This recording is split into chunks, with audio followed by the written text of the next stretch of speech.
Hello everyone, this is Sibhi and I'm back with the fifth episode from the series The Ancient History, this time with the Vedic way of life. Right after the decline of the Harappan civilization, the Aryans started spreading their culture across India and the people started living Vedically. As you all know, there are four important Vedas, excluding the Natya Veda. They are the Rig Veda, which is the oldest and mostly consists of intellectual hymns. The Yajurveda, which contains formulas for sacrificial fires. The Samaveda, which is an alternative version of the Rig Veda or a musical composition of the same, and the Atharva Veda, which contains data about the Vedic society.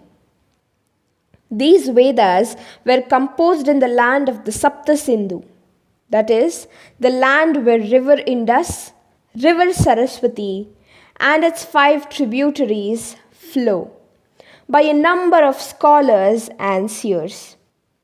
Before we start thinking about the Vedic society, let me tell you about the origin of the Aryans. Sanskrit, Greek, and Latin have stark similarities between them, said Sir William Jones in the 18th century. This proves that there is an evident connection between the Indo-European languages. This made the scientists and archaeologists ponder about the origin of the scholarly Aryans. The scientists came up with a theory called the R1A theory. This says that the Y chromosome derived from the father and the mitochondria from the mother contains markers.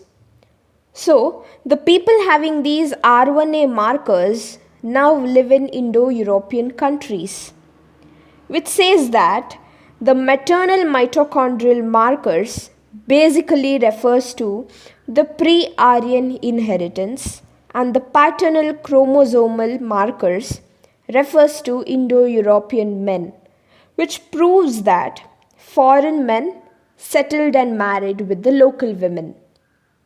There is also a theory that says that the Aryan culture is similar in a very contrasting way. So these two cultures have interesting contrasting traits.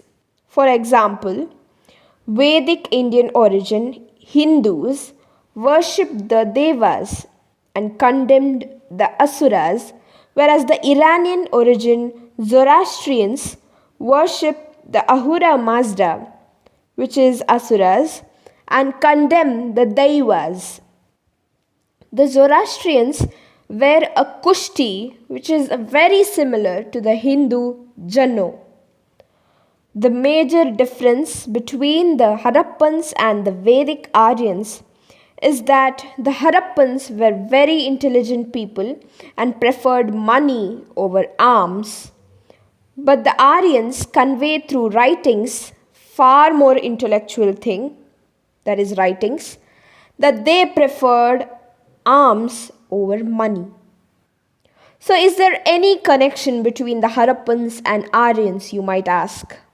Well, there might be, as the Aryans described the mighty flow of river Saraswati, which declined by 2000 BCE, and the Harappan cities started to decline by 1900 BCE. So they might have existed as contemporaries. The Vedic life was a very fascinating way of living. The people never discriminated between the Devis, that is the females, and the Aryas, that is the males.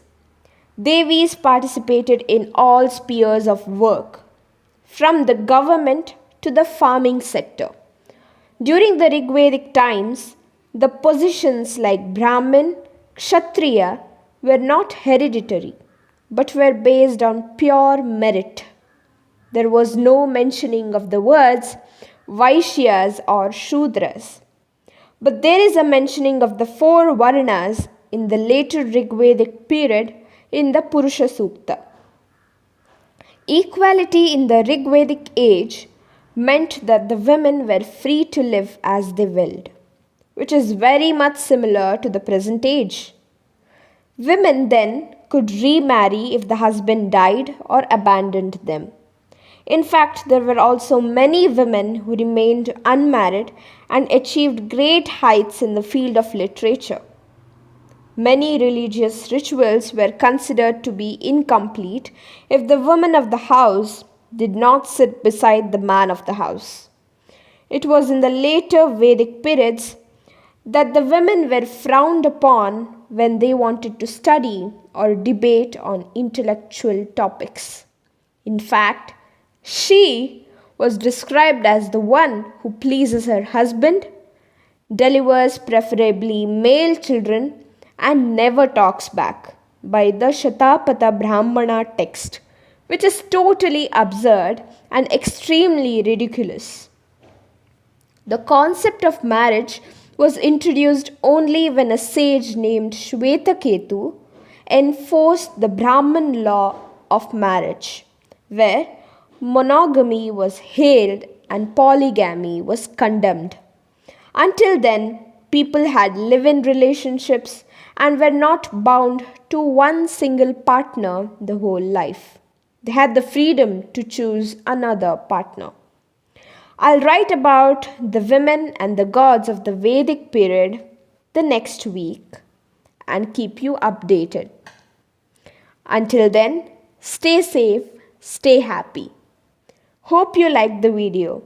If you did, don't forget to like, share, comment, and subscribe.